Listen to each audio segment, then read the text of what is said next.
William from University of Nevada, Reno, working with Kerry Ryan. That's right. So how's your experience gone for getting to testing day? How's things been going for you? Well, it's certainly been a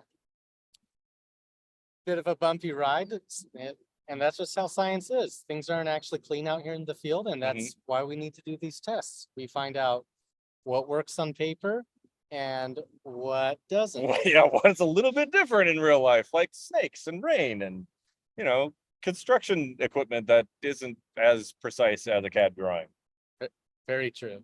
How far along are you in your program now that you're learning all these things? So I'm in the 4th year of my PhD. Okay, so nearing the home stretch. Hopefully. Hopefully. I hope to graduate within the year. Okay, well, that'll be great.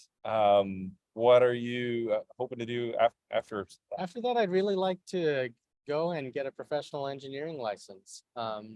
Likely designing buildings or maybe bridges. I'm fairly open, but I've already gone through some of those first steps, getting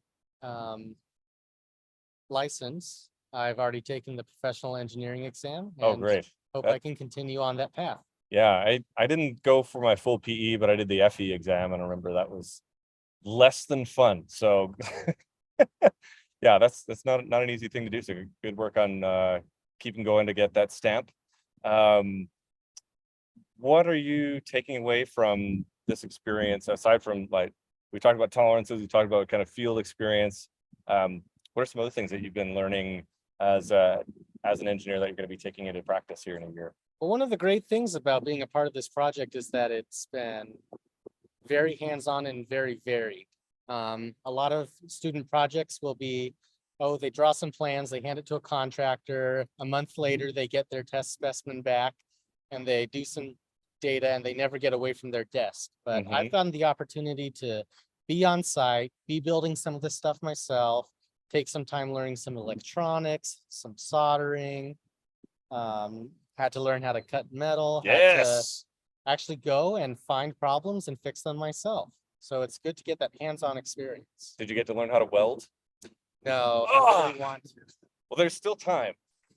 That's right. I just have to go knock something over and then exactly. see that it needs to be fixed. We'll just Courage is coming around the corner. We'll just say, hey, Courage, something broke. We need to get William to weld it.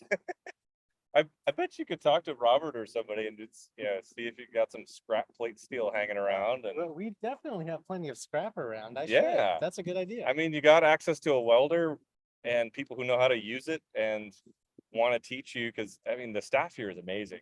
Yes. Every time I've come down here, just everybody's so helpful and knows the ins and outs of everything here. So yeah, take advantage while you've got it. Let's see. What are you looking forward to the next series of tests now that things are going to get a little bit more shaky?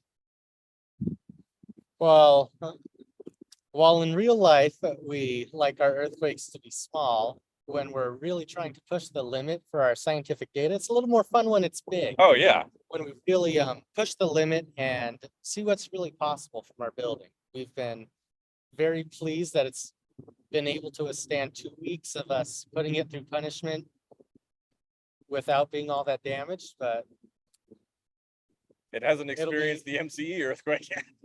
Now we're really going to put it through some really pushing it earthquakes. What's the biggest one you guys are going to be doing? Tell me a little bit about that one. I think our largest will be over 1,000-year earthquakes. Like when they talk about a 100-year flood, this will be the 1,000-something-year earthquake. Wow.